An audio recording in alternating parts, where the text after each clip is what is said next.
uba ne da kansa ya kulla dan lalata masa kafa for almost 2 years. For 2 years yana zaune ya zama kwarangwal kuma you feel happy about it. Mutumin da zai haka zai iya kashe mutum har lafiya. Zai iya. Mahaifi? Ke wanda kika sani kenan Hajiya Bilki. There is this I know. Akwai wanda na sani. Ita ma babata ce ta rasu. Ta haife ta ita daya. Bayan ta haife ta ita daya sai ta bar amana despite ana bata wahala. Mijin aure ya zo. Bayan da mijin aure ya zo za a aurar da yarinyan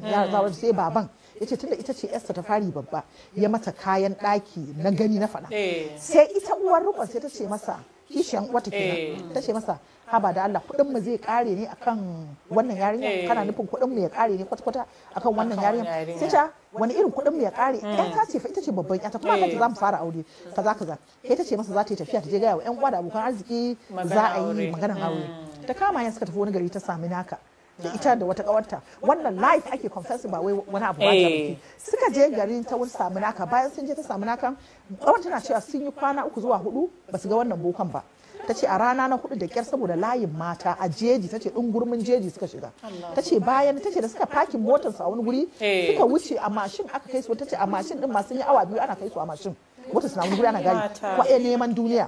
bayan sun je sun zauna a wannan wurin suka zauna suka gan shi da ya zo sai ce mata kina so a yi miki aiki irin na da ne ko kina so a miki sabon aiki ta ce amin na da ira fi sauki ita kawa tana kallo wani irin aiki ne na da ashe ita ta kashe uwar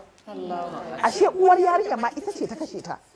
boka ya dauki ruwa ya kawo a ƙwarya ya baza garin magani a shi ga yarinya da za a aure tana kwance a daki akan gado ya cire wani wuka ya wani abu ya mika mata ta dasa shi kawai jini ya taso a ciki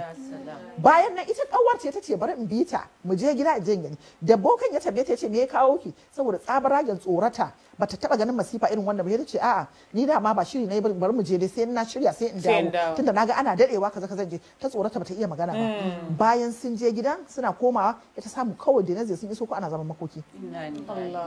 ta kashe yarinyar saboda kawai abin duniya ta kashe ya har lahira to ki duba ki ga irin wannan mu duba irin wannan masifa mu ga irin wannan to irin wannan waya fi a girga ki ga yaro an zama da shi mahaukaci ya lalace ki ba irin turke da kika sani ake daure ba fa mata wallahi mu ji tsoron Allah kar mu gani kamar da Annabi sallallahu alaihi wasallam aka yi Isra'i da Miraji da shi da yace ya ga mata daga cikin al'ummarsa suka fi yawa jin Annabi kar mu ga kamar wasa ne wallahi mata muguntan mu ya wuce yadda ake tunani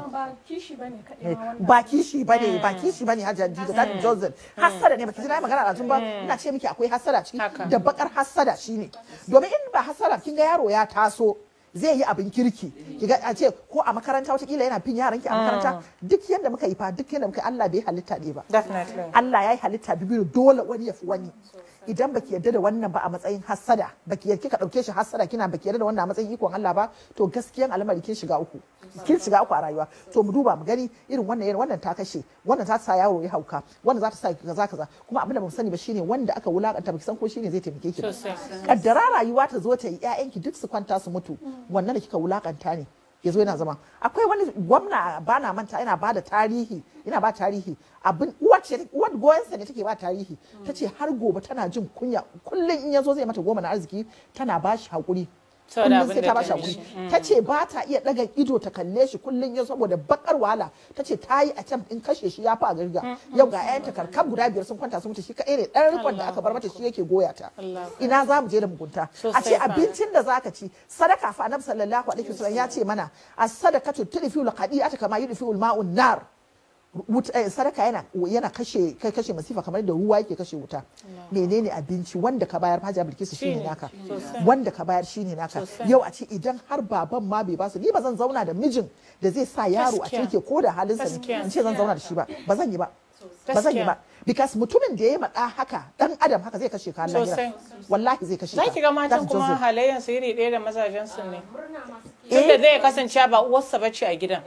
to kin gani wannan shine sosai